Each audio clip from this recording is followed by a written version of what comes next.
সমবেত সদী কৃষ্ণ অনুরাগী গৌর অনুরাগী মাতৃমণ্ডলী পিতৃমণ্ডলী আহুত অনাহুত ভাগবত এই গ্রামবাসী বৃন্দ যারা আমার রাধা গোবিন্দে যারা আমার গৌর নিতাই রাতুল চরণ আশ্রয় গ্রহণ করেছেন তাহাদের সবাকার চরণে রইল আমার কোটি কোটি দণ্ডবত। তারপরে জানাই এখানে যত সাধু গুরু ব্রাহ্মণ বৈষ্ণব আছেন তাহাদের চরণে রইল আমার কোটি কোটি দণ্ডবত। তারপরে জানাই বাবা আমি আমার পিতা মাতার চরণে আমার শিক্ষা গুরু দীক্ষা গুরুর চরণে অনন্ত কোটি কোটি দণ্ডবত প্রণাম। তারপরে বাবা যাদের কথা না বললে সব থেকে বড় ভুল হয়ে যাবে,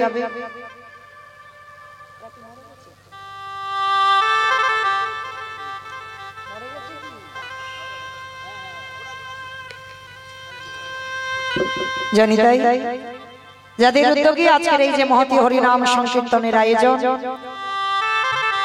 পিতা স্বর্গীয় দুলাল ভান্ডারী, মাতা স্বর্গীয়া শেফালী ভান্ডারী, পুত্র হারাধন ভান্ডারী, পুত্র বধূ এটা কি কনক না ভান্ডারী, কানন ভান্ডারী, কানন ভান্ডারী, পুত্রগণ পবনদেব ভান্ডারী, বিষ্ণুদেব ভান্ডারী, হারাধন ভান্ডারী, কন্যাগণ মায়া জানা, ছায়া মণ্ডল, জানকী জানা, সরমা জানা, পুরমা মণ্ডল, যাদের ঐক্লান্তিক প্রচেষ্টায় যাদের উদ্যোগে আজকের মহতি হরিনাম সংকীর্তনের আয়োজন, এই যে দুলাল ভান্ডারী স্বর্গীয়া শেফালী ভান্ডারী স্মৃতির উদ্দেশ্যে তারই পুত্রগণ পুত্রবধূ কন্যাগণ আজকে এমন সুন্দর হরিনাম সংকীর্তনের আয়োজন করেছেন। মনে রাখতে হবে বাবা সন্তান যদি জন্ম দিতে হয় এমন সন্তান জন্ম দাও যে বাবা মার কথা ভাবে, বাবা মার মুক্তির কথা ভাবে। মনে রাখতে হবে বাবা এই যে শ্রাদ্ধ বাসর বা বাৎসরিক বাসর হরিনাম সংকীর্তন করাবো কেন, যে যাই করি না কেন বাবা আমাদের মুক্তির পথ হলো এই হরিনাম সংকীর্তন। পরীক্ষিত মহারাজ 7 দিনের আয়ু নিয়ে বসেছিল বাবা, 7 দিন পর তার তক্ষক সাপের দংশনে মৃত্যু হলো। কিন্তু পরীক্ষিত মহারাজ একদিনের জন্য বাবা মৃত্যুকে ভয় পায়। এখানে আমরা আপনারা যারা যারা বসে আছি দাঁড়িয়ে আছি, আমি কীর্তনিয়া আমার সম্প্রদায়, আমরা মৃত্যুকে ভয় পাই। কিন্তু না, প্রত্যেকের দরজায় এসে দাঁড়িয়েছে বাবা, কার ঘরে কখন যে ঢুকে যাবে কেউ জানে না। তাহলে মৃত্যুর মুখে আমাদের দাঁড়াতে হবে, মৃত্যুকে ভয় পেলে হবে না, ওটা অনিবার্য, ওটা হবে, ওটা আসবে। যে যাই করি না কেন আমরা পৃথিবীতে যারা যারা আছি বাবা সব ক্ষণস্থায়ী, চিরস্থায়ী নয়। চিরস্থায়ী একজন, যেটা হলো আমার গৌর গোবিন্দের রাতুল চরণ। আর যতই আমরা ছেলে আমার, মেয়ে আমার, জায়গা আমার, জমি আমার, বৈভব আমার, বিষয় আমার, যতই আমার আমার করি না কেন কেউ কারোর নয়। বাঁশি বেজে গেলে পড়ে থাকবে সরকারি খামার। তো মনে রাখতে হবে বাবা পরীক্ষিত মহারাজ মৃত্যুকে ভয় পায়নি, তাহলে ভয় পেয়েছিল কি সেই না, আমার 7 দিন মাত্র আয়ু, আর এই 7 দিনের মধ্যে আমি মুক্তি পাবো কি করে, কোন পথ অবলম্বন করলে, কোন পথ আশ্রয় করলে তবে আমি মুক্তির পথ পাবো। হাজার হাজার ভক্ত, হাজার হাজার বৈষ্ণব, হাজার হাজার ব্রাহ্মণ নিমন্ত্রণ করলো, কিন্তু পছন্দ হলো না। এসেছিল বাবা পরনে কোনো বস্ত্র ছিল না, আকুমার ব্রহ্মচারী প্রভুপাদ ছিল সুখদেব গোস্বামী পা, হাতে ছিল বাবা শ্রীমদ্ ভাগবত গ্রন্থ। পরীক্ষিতের দুয়ারে যখনই এলে পরীক্ষিত মহারাজ সাষ্টাঙ্গে ধন্যবাদ প্রণাম। পছন্দ হয়েছিল ওই মানুষটাকে দেখে, আর সেই গুরুচরণ আশ্রয় করে গুরুদেবকে প্রশ্ন করেছিল, আপনি বলে দেন কোন পদ অবলম্বন করলে আমি মুক্তি পাব। সুখদেব গোস্বামী বলেছিলেন, বাবা মুক্তি পেতে গেলে তোমাকে একটা পদ আশ্রয় করতে হবে, যেটা হলো ভগবানের গুণানুগুণ কীর্তন শ্রবণ করতে হবে। একবারও কিন্তু বাবা সুখদেব গোস্বামী বলেনি যে আগে হরিনাম বলতে হবে। মানে আপনারা মনে মনে করেন না কীর্তনিয়ারা খুব বড়, না, আপনাদের থেকে নয়। আপনারা উঁচু জায়গাতে আছেন, কীর্তনিয়ারা নিচু জায়গাতে আছেন, কারণ আপনারা কৃপা করে এই জায়গাটা দিয়েছেন বলে আমরা এই জায়গাটা পেয়েছি। কিন্তু মনে রাখতে হবে আপনাদের জায়গাটা আগে, কীর্তনিয়াদের জায়গাটা পরে। যারা শাস্ত্র জ্ঞানী আছে বাবা, নববিধা ভক্তির মধ্যে আগেই বলছে শ্রবণ, পরেই বলছে কীর্তন। তাহলে আগে আপনাদের জায়গা। সুখদেব গোস্বামী বলেছিলেন, পরীক্ষিত, মুক্তি যদি পেতে হয় হরিনাম শ্রবণ করো, কৃষ্ণ নাম শ্রবণ করো, ভগবানের গুণানুগুণ কীর্তন শ্রবণ করো, তাহলেই তুমি মুক্তি পেয়ে যাবে। চরণ আশ্রয় করে বলেছিলেন, হে গুরুদেব, আপনি বলে দেন আমি কোন কৃষ্ণ নাম শ্রবণ করব। তা ভাগবতী বাবা নবম স্কন্ধ পর্যন্ত আছে শুধু ভক্তদের চরিত্র। যারা পাঠ করবেন দেখবেন ভক্তদের কথা, ধ্রুব চরিত্র, প্রহ্লাদ চরিত্র, অম্বরীষী চরিত্র, অজমিল চরিত্র, একটা একটা করে চরিত্র, ভক্তদের চরিত্র। তা যখন ভক্তদের কথা বলছে সুখদেব গোস্বামী, পরীক্ষিত রাজা প্রশ্ন করেছিলেন, হে গুরুদেব, আপনি নিজেই বললেন কৃষ্ণ লীলা শুনলে মুক্তি পাওয়া যায়, তা আপনি ভক্তদের কথা শুনছেন, শোনাচ্ছেন কেন? কথাটা শুনে বাবা সুখদেব গোস্বামী বলেছিলেন, উত্তম প্রশ্ন করেছো পরীক্ষিত, এই না হলে আমার শিষ্য। এই প্রশ্ন রাখতে হবে বাবা, হৃদয়ে প্রশ্ন না রাখলে কীর্তন শোনা সার্থকতা হবে না, মনের ভিতরে প্রশ্ন রাখতে হবে।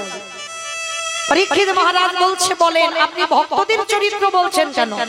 আমি প্রহ্লাদ চরিত্র, ধ্রুব চরিত্র, অম্বরীষীর চরিত্র এগুলো শুনবো কেন? আমার কৃষ্ণ নাম শোনা। সুখদেব গোস্বামী বলেছিলেন, শোনো পরীক্ষিত, একটা উদাহরণ দিয়েছে বাবা, এই বাস্তবের সঙ্গে মিলিয়ে নেবে। যদি কারোর পেটের সমস্যা হয়, মানে পেটের গন্ডগোল, মানে হজম শক্তি ভালো হচ্ছে না, যা কিছু খাই বাবা গ্যাস অম্বল হয়ে যায়, হাসপাতাল বা নার্সিং হোমে ভর্তি হয়েছে, হাজার হাজার ওষুধ দিয়েছে, মানে গাদা গাদা ওষুধ দিয়েছে বাবা, ওষুধ খাচ্ছে। ডাক্তার বাবু বলে দিয়েছে, দেখো তোমার তো পেটের সমস্যা, তো তুমি মনে রেখো তোমাকে কোনো রিচ জিনিস খেলে হবে না, মানে বেশি তেল মরিচ মশলা খেলে হবে না, তোমাকে একটু সাদামাটা তরি তরকারি খেতে হবে, মানে একটু সিদ্ধ। কি বাবা আপনারা বাস্তবে মেলাবেন? যাদের পেটের সমস্যা ডাক্তার বাবু আগেই গেলে বলবে, বাবা তোমার ওই তেল মরিচ মশলা খেলে হবে না, একটু সিদ্ধ খাবার খেতে হবে। আর সিদ্ধ খাবার খেতে খেতে যখন তোমার এই মেডিসিন গুলো পড়বে না, তাহলে যেদিন তোমার এই অসুখটা ভালো হয়ে যাবে, তারপরে তুমি তেল মরিচ মশলা খাও, তাহলে তুমি হজম করতে পারবে। কি বাবা ঠাকুর বুঝতে পেরেছেন? হঠাৎ যদি কেউ একেবারে রাধা গোবিন্দের সেই প্রেম লীলা আস্বাদন করে, হজম করবার ক্ষমতা আছে? আমরা বিষয় বাসনার জীব, একেবারে যদি বাবা ডাইরেক্ট রাধা গোবিন্দের লীলা শুনতে যাই, সে অভিজ্ঞতা বা সে যোগ্যতা এখন আমরা অর্জন করিনি, তাহলে কখন করব?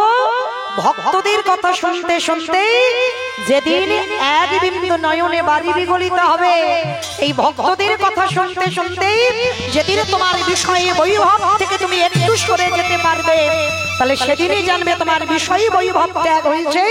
তারপরের দিন থেকে শোনাবে গুরুদেব ওই ভগবানের কৃষ্ণ নাম। তাহলে বাবা বিষয় বৈভব থেকে দূরে যেতে গেলে আমাদের ভক্তদের চরিত্র শুনতে হবে। আর যত ভক্তদের কথা শুনবে দেখবেন ওই ভক্তদের অনুকরণ করতে করতে বাবা আপনার বিষয় বৈভব একটু ত্যাগ হয়ে যাবে। আর ত্যাগ হলেই তখনই কৃষ্ণ লীলা শুনলে তবে বাবা আপনার মাথায় কিছু থাকবে। তা পরীক্ষিত মহারাজ বলেছিলেন, হে গুরুদেব, তাহলে আপনি বলছেন মুক্তি পেতে গেলে ভগবানের নাম শুনতে হবে, আর সেই পদ অবলম্বন বাবা এখনো আমরা ভক্তরা করে যাই। সে বাবা মা জ্যাঠা কাকা কাকিমা যেই দেহ রাখুক না কেন, মৃত্যুর পর শ্রাদ্ধ বাসর বা বাৎসরিক বাসরে বাবা আজ এই হরিনাম সংকীর্তনের রিয়াজটা আমরা রেখেছি। কেন? আমার বিশ্বাস কোন না কোন জায়গায় দাঁড়িয়ে এই ভগবানের লীলা কীর্তন শ্রবণ করে যেন তিনি এই ভব নদীটা পার হয়ে যেন ভগবত ধামে চলে যায়। নিতাই গৌর প্রেমানন্দে হরি বল হরি বল। তা আপনারা সবাই আশীর্বাদ দেবেন যে দাদা ভাইরা, যে দিদি ভাইরা যে মনেদের ওই ক্লান্তিক প্রচেষ্টায় আজকের এত ভক্ত পদধূলা এমন হরিনাম সংকীর্তনের আয়োজন এই অধম কীর্তনিয়াকে যখন নিমন্ত্রিত করে এনেছেন যেন অন্তিম সময়ে যেন তাদের ভগবত প্রাপ্তি হয়ে যায়। তো চলেন মায়েরা, এই যে ভগবানের নাম, একটা কথা মনে রাখতে হবে বাবা, যে যাই করি না কেন এই হরিনাম ছাড়া কলির মানুষের কোনো গতি নাই, কোনো রাস্তা নাই। যে যত পূজা পার্বণ ওই যাগ যজ্ঞ ব্রত পূজা যাই করি না কেন হরিনাম হলো কলিযুগের শ্রেষ্ঠ নাম। কেন? হরির নাম হরির নাম হরির নাম ইব কেবলম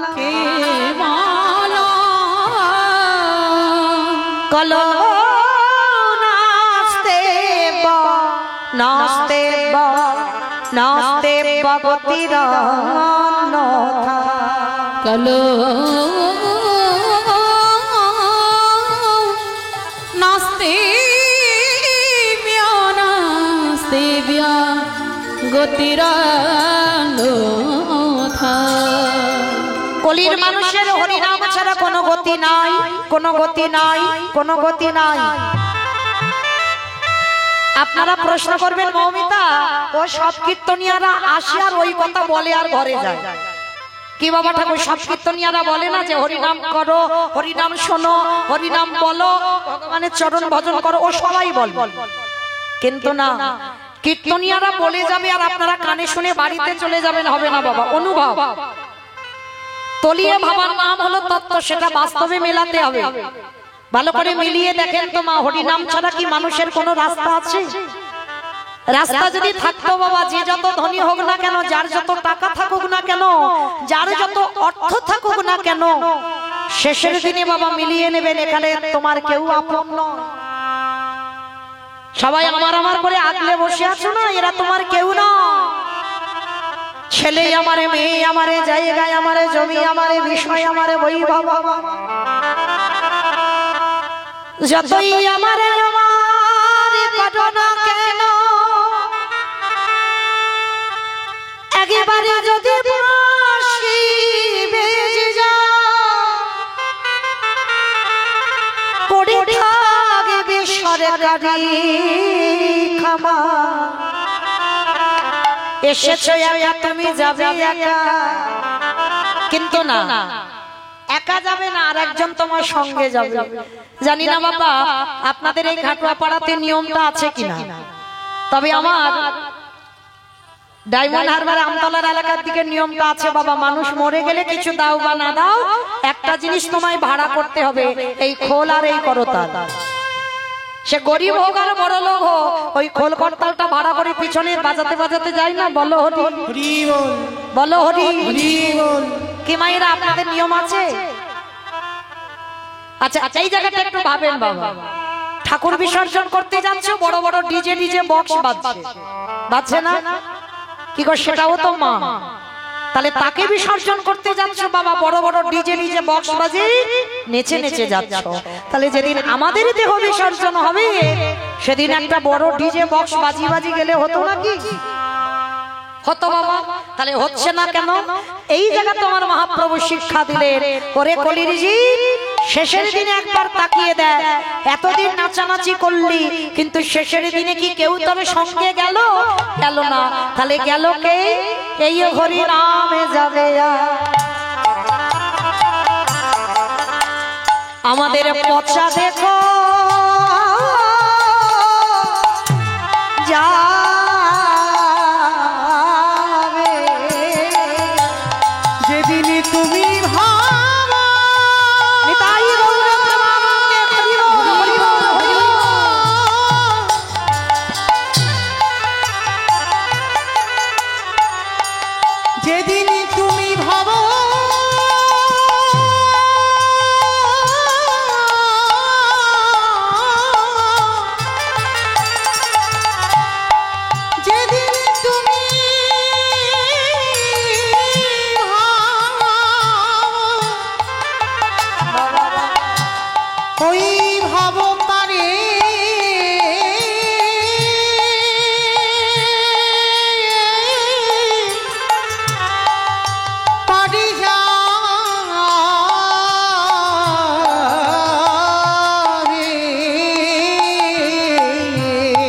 সেই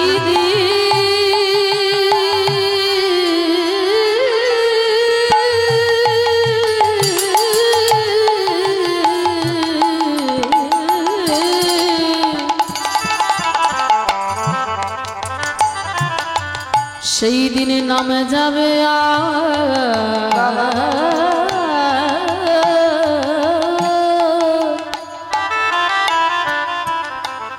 আমার এই পচা দেহ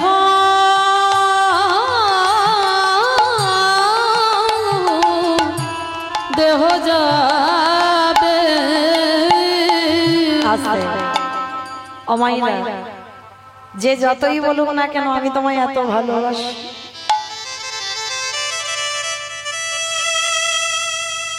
এই জগতে সব মিথ্যা গো, ভালো তোমার একজন বাসে, সেটা হলো আমার গৌর গোবিন্দ। আমার ভগবানের মতো কেউ তোমায় কোনোদিন ভালোবাসতে পারবে না। তুমি তাকে দুটো খেতে দেবে, দেরি হবে, তার কোনো অভিমান নেই। তুমি যদি একদিন তাকে খেতে নাও দাও, সে কোনোদিন তোমার কাছে এসে বলবে না যে আজকে আমায় খেতে দিলি না কেন। তার কোনো অভিযোগ নেই, তার কোনো বায়না নেই। এই পৃথিবীতে বাবা যে যতই বলুক না কেন ভালোবাসি আমার ভগবানের মতো নয়। ওই জন্য সবার চরণ ধরে একটা নিবেদন, মা পৃথিবীতে সবাইকে ভুলে যেও, কিন্তু যেন আমার গোবিন্দ চরণ কোনোদিন ভুলে যেও।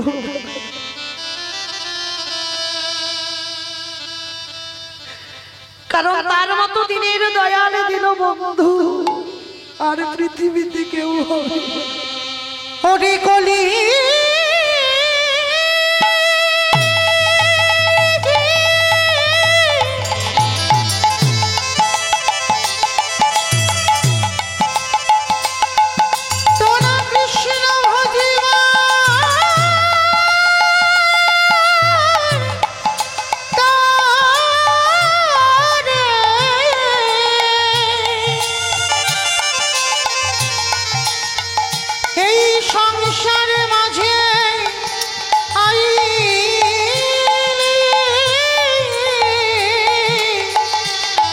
কিন্তু মিছে মায়া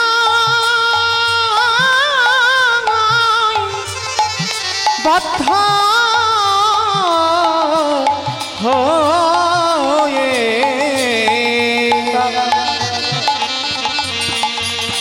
আমারই গৌরী গোবিন্দ চরণ ভুলে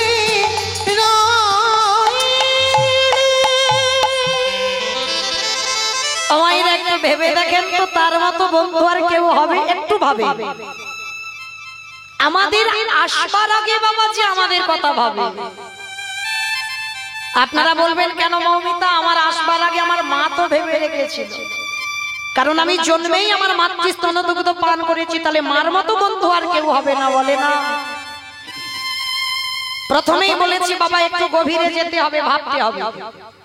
মা যদি তোমার জন্য ভাবলো, এখানে আমরা যারা মা হয়েছি তারাই বলতে পারবে আমিও একজন মা। সন্তান যতদিন না গর্ভে 5 মাস বয়স হয় ততদিন মাতৃস্তনে দুগ্ধ আসে না। তাহলে কে দিল দুগ্ধটা? মা নিজে তৈরি করেছিল।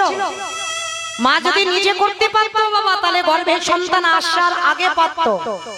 ওই একজনকে বলে দেখো তো, অত সোজা নয়।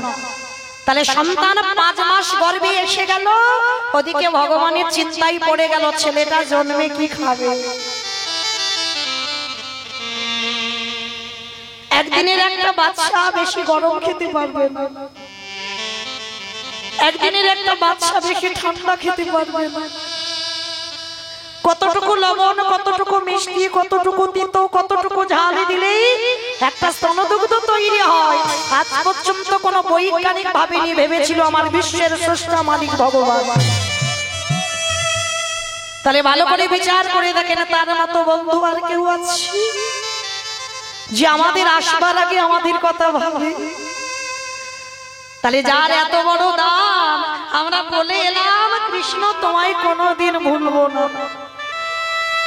কিন্তু কি হয়ে গেল মা, সবাইকে একটা একটা করে কাছে পেয়ে বাবা ভুলে যাচ্ছি।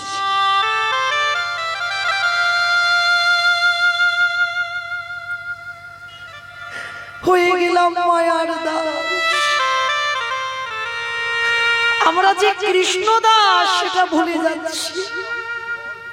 ভুলো না মা, আমার ওই ছেলেটার তো কোনো চাহিদা নেই, কোনোদিন বলে না যে আমাকে শ্বেত পাথরের মন্দির করে দাও, কোনোদিন বলে না আমাকে রজনীগন্ধার মালা দিয়ে সাজিয়ে দাও, কোনোদিন বলে না আমাকে দামি অলংকারে সাজাও। ওই ছেলেটার একটাই চাহিদা ভক্তের কাছে, কি জানো? অডে কলির জ্ঞানন্ধজি সারাদিনের মধ্যে একবার যদি আমার চরণ তলে বসি, যদি একবার নয়ন জলে, একেবারে যদি বলিতে পারো কৃষ্ণ তোমার গোলাম বলে, আমার দেহ মন প্রাণে জীবন যৌবনে যা কিছু রয়ে গেল আজ থেকে আমি তোমার চরণে দিলাম। যদি একজন ভক্ত বলতে পারে আমারে ভগবান পৃথিবীর যে প্রান্তে থাকুক না কেন সেই ভক্তের দ্বারে আমারে দয়াল বাধা থাকে। নিতাই গৌর প্রেমানন্দে হরি বল হরি বল হরি বল।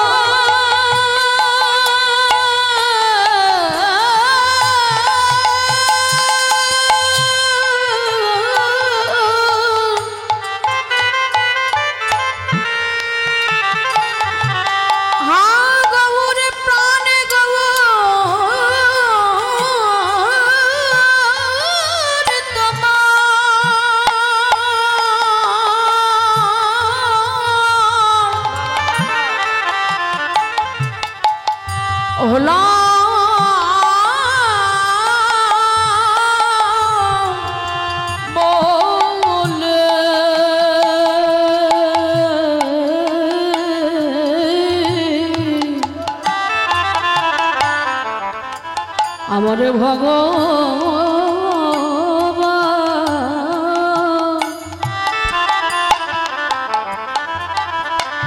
আমারে ভগবান তার দরজায় বাধা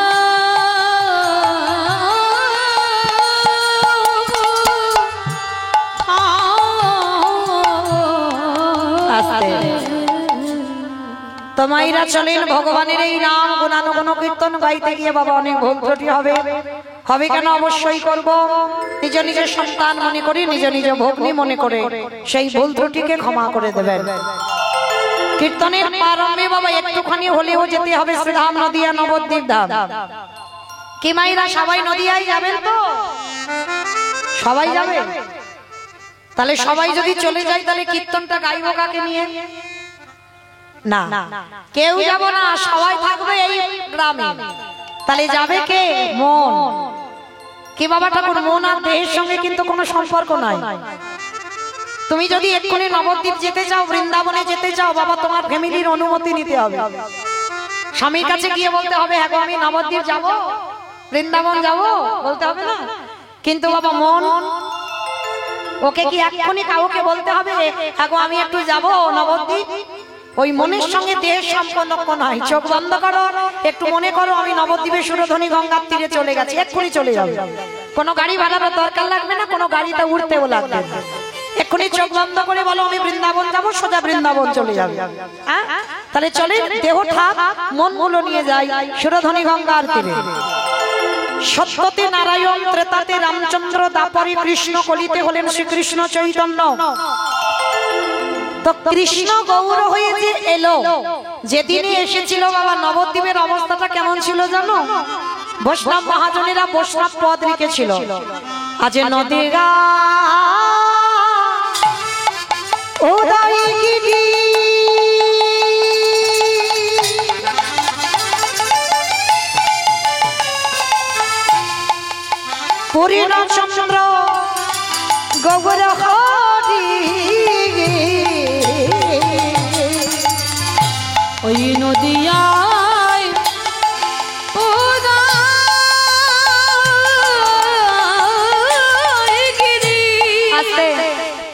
অমাইরা কীর্তন শুনতে গেলে ভগবানের জন্য তিনটে কাজ করতে হয়। কি কি কাজ জানো তো? শঙ্করধ্বনি, উলুধ্বনি, আর যাদের যাদের হাত আসে, যাদের হাত আসেনি বলবো না, যাদের হাত আছে। কি মা হাত আছে তো? কই একবার দেখান তো সবাই। নিতাই গৌর প্রেমানন্দে হরি বল হরি বল। বাহ, তার মানে সবার হাত আছে। কই এবারে একটু উলুধ্বনি দেন, একটু প্রেম সে। আজ নদী গা ওরাই গিরি আমারে গোনারি গোনা গোনা গোনারি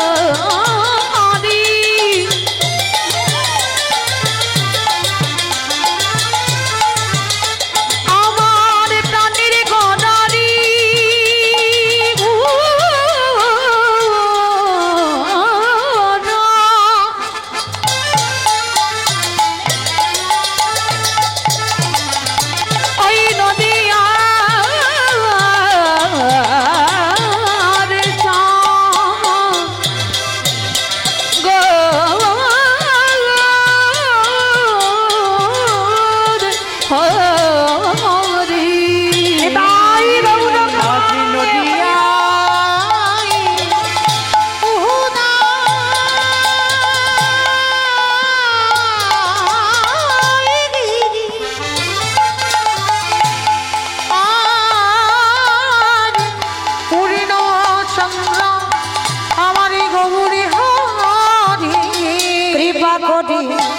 হইল আজ কৃপা করি হইল আজ কৃপা করে হইল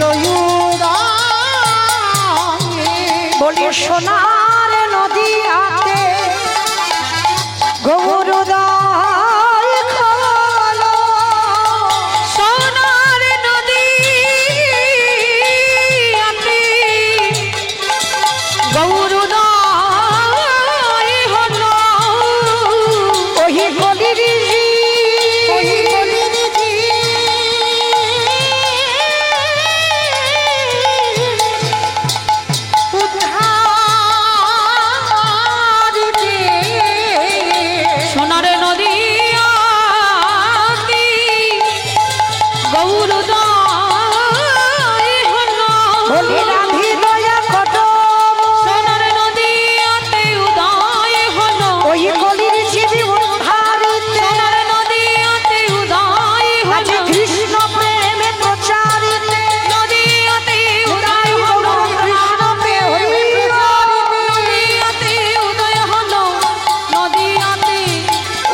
বৃন্দাবনের কৃষ্ণ কলিকালে বাবা শ্রী গৌরাঙ্গ হয়েছে।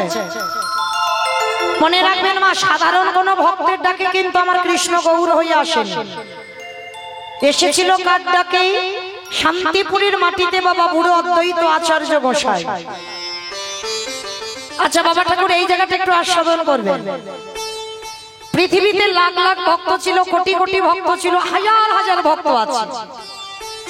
কারোর ডাকে কৃষ্ণ গৌর হলো না, শুধুমাত্র অদ্বৈত আচার্যের ডাকে কেন এলেন? আমাইরা অদ্বৈত আচার্য চেনো তো?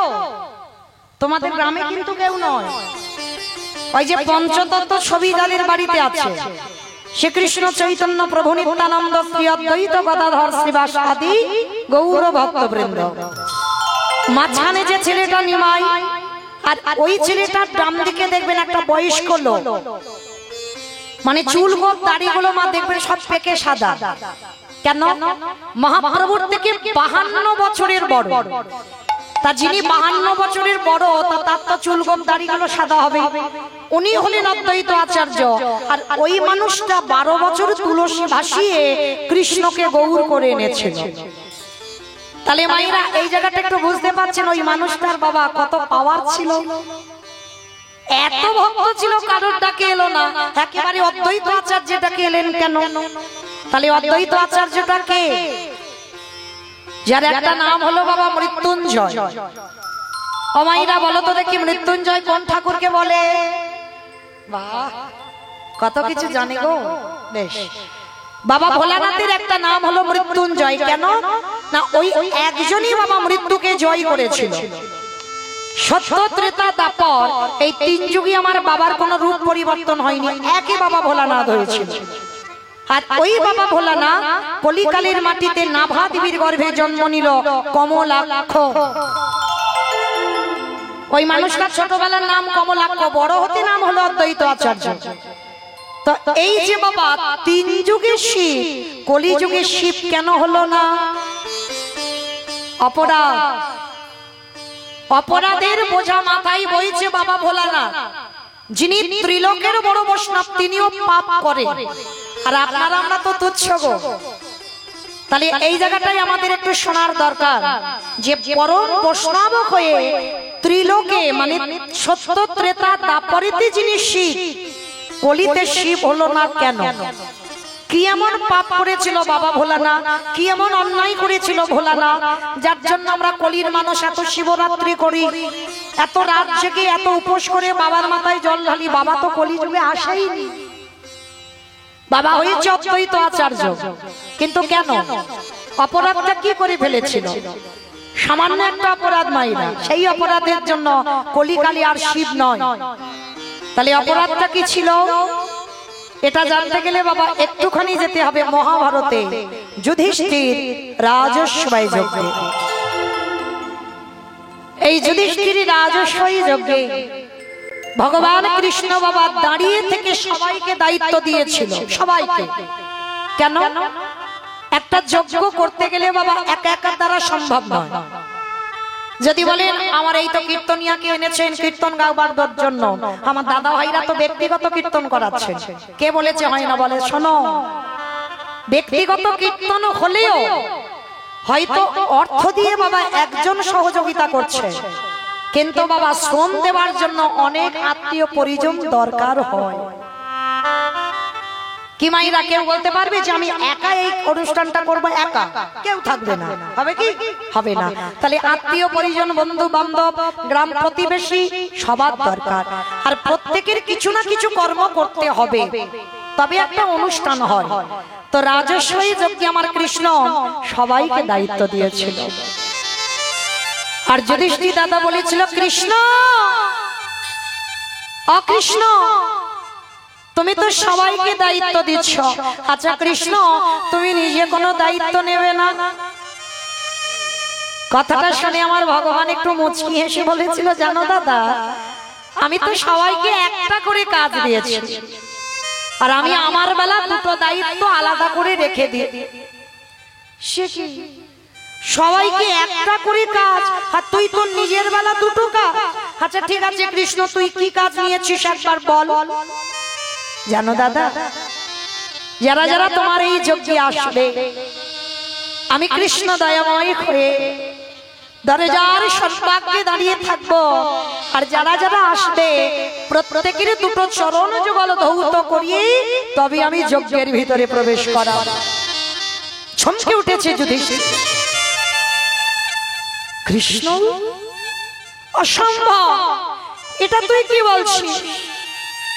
কে ছোট জাত, কে নিচু জাত, কে উঁচু জাত, যারা যারা আসবে ছোট বড় বিচার করবি না, সবার পা ধোবাবি? ভগবান বলছে হ্যাঁ আমি সবার পা ধোবাবো, এটা হচ্ছে আমার প্রথম কাজ। আচ্ছা মাইরা এই জায়গাটা একটু কিন্তু মন দিয়ে শুনবেন। ভগবান যার একটা ইচ্ছা না হলে মা গাছের একটা পাতা পর্যন্ত নড়ে না। ভগবান যদি মনে করে একটা সেকেন্ডে বাবা পৃথিবীটাকে লয় প্রলয় করে দিতে পারে,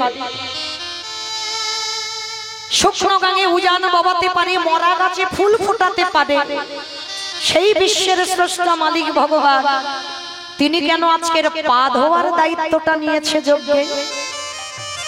আর কাজ ছিল না, তাহলে পা ধোবাবে কেন কৃষ্ণ? এটাই তো বাবা জীব শিক্ষা। শাস্ত্রে বলছে না নিজে আচরি ধর্ম জীবেরই শিখায়, নিজে না করলে ধর্ম জীবকে শেখানো না যায়। কে গো মাইরা, আমার আচরণ যদি ঠিক না হয়, আমার বলা যদি ঠিক না হয়, আমার চলা যদি ঠিক না হয়, আমি নিজে যদি কৃষ্ণ বলে কাঁদতে না পারি, তাহলে আমার কথা শুনে কোনো জীবের শিক্ষা হবে বলে মনে হয়? কারণ আমার হৃদয়ে যেটা নেই আমি অন্যকে শেখাবো কি করে? আর আমার কথা শুনে বা তার শিক্ষা হবে কি করে? হবে না। তাই বিশ্বের স্রষ্টা মালিক ভগবান রাজস্বয় যজ্ঞে নিজে হাতে পা ধোয়াচ্ছে। কেন? সবাইকে শিক্ষা দিল, ওরে কলির জীব, তোরাও আমাকে দেখে সে। অমাইরা, এটা আমাদের মনুষ্য জীবনে কর্তব্য, সনাতন ধর্মের নিয়ম। আগেকার দিনে মা ঠাকুমারা করতো, কিন্তু এখনকার দিনে এই আমাদের মতো মেয়েরা যত টিভি সিরিয়াল দেখে বাবা, আমাদের আচরণগুলো তাদের মতো হয়ে যায়। কিন্তু না, মনে রেখো, বাড়িতে যদি ভক্ত আসে, সাধুগুরু ব্রাহ্মণ বৈষ্ণব আসে, সবার প্রথমে চেষ্টা করবেন বাবা আগে ঘটিতে করে জল নিয়ে তাদের চরণ যুগল আগে ধৌত করে দিতে। ভালো লাগলো মা এই বাড়িতে এসে, আমার মতো অধম কীর্তনিয়া, হৃদয়ে প্রেম ভক্তি কিছুটাই নেই, তবু আমার মতো অধম কীর্তনিয়া যখনই বাড়িতে এলাম, তাড়াতাড়ি করে এক দিদি ভাই ছুটে এসেছিল পা ধোবার জন্য। তাহলে শুধু এই বাড়িতে নয়, প্রত্যেকটা বাড়িতে বাড়িতে যেন হয়, বাড়িতে যদি ভক্ত আসে ছুটে যাবেন আগে পা ধোবার জন্য। সাধুগুরু বৈষ্ণব গুরুদেব যদি নাম আসে, যে যার ঘরের বাবা মা তো আছে, যে যার ঘরের শ্বশুর শাশুড়ি তো আছে। আমি বলে যাচ্ছি না বাবা যে রোজ রোজ তোমরা করো, রোজ দরকার নেই, বৎসরে একবার। এই কথাটা শুনে বাবা অনেকে হাসে, কলিযুগ তো, মানে বাবা মার পা ধোয়াতে হবে, শ্বশুর শাশুড়ির পা ধোয়াতে হবে। আপনারা আমরা জানি না গো, ওই দুটো চরণে কি লুকানো আছে। যারা জানে তারা সবার আগে ওই জায়গাটা লুটিয়ে পড়বে। তীর্থের দরকার নেই, বৃন্দাবন যেতে হবে না, নবদ্বীপ যেতে হবে না, বৎসরে একবার বাবা মার আদর করে যেমন ভগবানকে পূজা করো,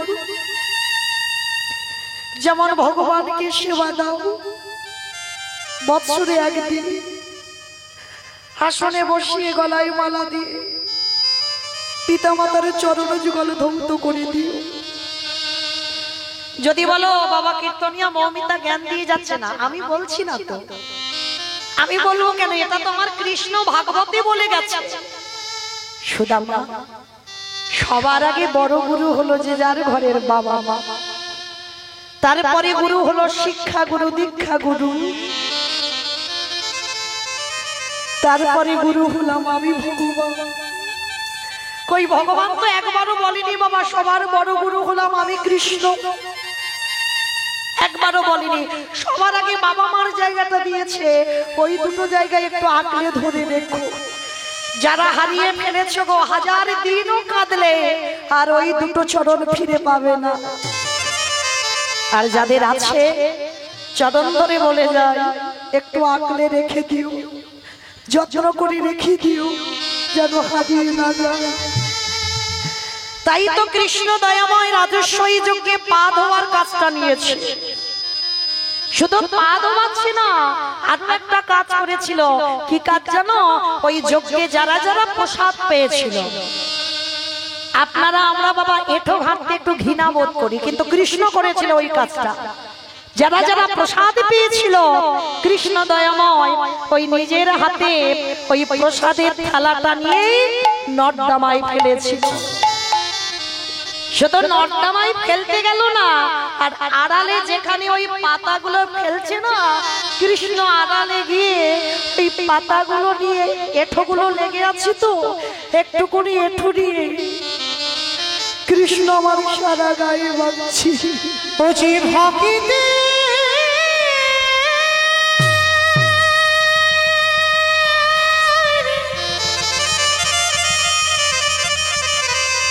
ওচি ভাকিতে ভগবান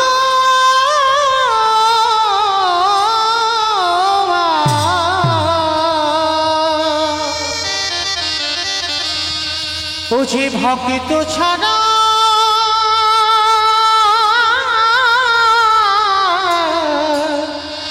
কিছু জানে না, তাই তো যুগে যুগে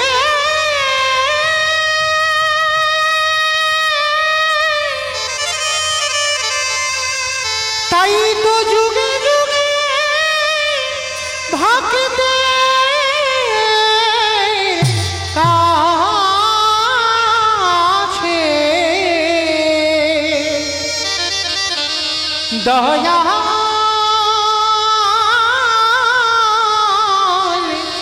ছুটে আসে।